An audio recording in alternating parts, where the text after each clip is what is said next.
Για ξεκίνημα, θα ήθελα να δούμε κάποια στοιχεία επιστημονικού περιεχομένου που αναπτύσσονται στο σενάριο και πιο σημαντικά το επιδημιολογικό μοντέλο SIR, καθώς είναι το παράδειγμα μοντέλου με το οποίο θα ασκηθούν οι μαθητές κατά τη διάρκεια του σεναρίου. Το επιδημιολογικό μοντέλο SIR περιγράφει τη μετάδοση μιας επιδημίας σε ένα δεδομένο πληθυσμό για ένα δεδομένο χρονικό διάστημα.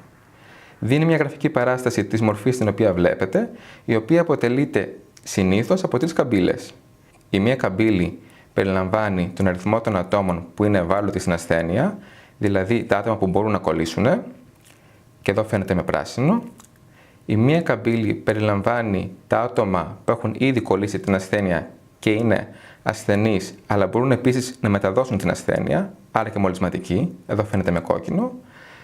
Και έπειτα η μπλε καμπύλη παριστάνει τον αριθμό των ατόμων που έχουν θεραπευτεί από την ασθένεια και δεν νοσούν πια, και εδώ φαίνεται με μπλε. Ανάλογα με το σχήμα της καμπύλης, βλέπουμε ότι φαίνεται η διάδοση της επιδημίας, η κορύφωση της επιδημίας που αντιστοιχεί στο μέγιστο αριθμό μολυσματικών ατόμων και η λήξη της επιδημίας, όπου έχουμε πολλούς θεραπευμένους που σχηματίζουν ένα φράγμα ανοσίας απέναντι στους μολυσματικούς και έτσι δεν αφήνουν τους λίγους ευάλωτους που έχουν μείνει να κολλήσουν. Και η επιδημία έχει λήξει. Εδώ πέρα βλέπουμε κάποια συγκεκριμένα ποσοτικά χαρακτηριστικά που μπορούμε να λάβουμε μέσω του συγκεκριμένου μοντέλου για την περιγραφή της επιδημίας.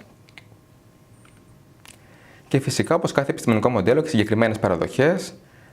Συγκεκριμένες παραδοχές εδώ πέρα είναι ότι θεωρούμε σταθερό και ομοιόμορφο τον πληθυσμό, η επαφή των ατόμων θεωρείται τυχαία και κυρίως ότι η πορεία κάθε ατόμου είναι από ευάλωτος σε μολυσματικός και έπειτα σε θεραπευμένος. Δηλαδή, τα θεραπευμένα άτομα θεωρείται ότι δεν ξαναμολύνονται.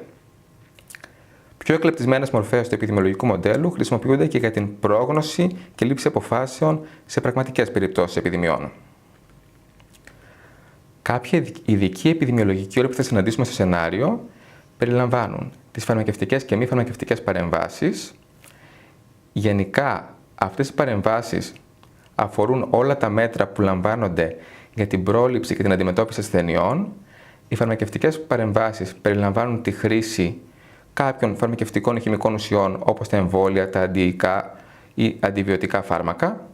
Οι μη φαρμακευτικές παρεμβάσεις περιλαμβάνουν μέτρα γενικής εφαρμογής που δεν εμπλέκουν φαρμακευτικούς παράγοντες, όπως η χρήση μάσκας, η εφαρμογή καραντίνας, η χρήση προφυλακτικού κατά τη σεξουαλική επαφή και η διενέργεια απεντομώσεων. Συχνά είναι πολύ χρήσιμα για ασθένειες που δεν έχουν γνωστή θεραπεία ή εμβόλιο. Δύο άλλοι όροι που μας αφορούν είναι η μεταδοτικότητα και η μολυσματικότητα κάθε ασθένειας. Η μεταδοτικότητα είναι η πιθανότητα ενός υγιούς ατόμου να κολλήσει την ασθένεια όταν έρθει σε στενή επαφή με ένα μολυσμένο άτομο, ενώ η μολυσματικότητα είναι η πιθανότητα ενός υγιούς ατόμου να κολλήσει μια ασθένεια δεδομένου ότι έχει έρθει σε επαφή με το συγκεκριμένο παθογόνο μικροοργανισμό.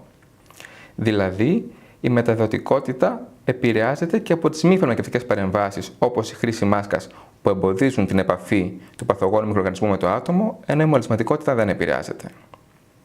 Δύο άλλοι επιδημιολογικοί όροι που συχνά συγχέονται είναι η θνησιμότητα και η θνητότητα. Η θνησιμότητα είναι η πιθανότητα ενός ατόμου να πεθάνει από μια ασθένεια σε ένα δεδομένο πληθυσμό, ενώ η θνητότητα είναι η πιθανότητα ενός ατόμου του πληθυσμού να πεθάνει από μια ασθένεια δεδομένου ότι έχει κολλήσει την ασθένεια. Δηλαδή είναι η δεσμευμένη πιθανότητα. Με άλλα λόγια, στο συγκεκριμένο παράδειγμα των 10 ατόμων που έχουν κολλήσει την ασθένεια 4 και έχουν πεθάνει τα 5, η θνησιμότητα είναι 2 στα 10 επειδή έχουν πεθάνει μόνο 2 άτομα από το συνολικό πληθυσμό, αλλά η θνητότητα είναι 50% επειδή κόλλησαν 4 και από αυτά πέθαναν τα 2. Τέλος, κάποιοι όροι που μπερδεύονται είναι η ενδημία, η επιδημία και η πανδημία. Ενδημική ασθένεια είναι μια μεταδοτική ασθένεια που εντοπίζεται σε έναν τόπο σε σχετικά σταθερό χαμηλό αριθμό κρουσμάτων, ενώ επιδημία ή επιδημική έξαρση είναι η απότομη αύξηση των κρουσμάτων μιας ασθένειας σε μια περιοχή. Πανδημία είναι μια επιδημία που έχει διαδοθεί σε πολλές χώρες και συχνά σε πολλές ηπείρους.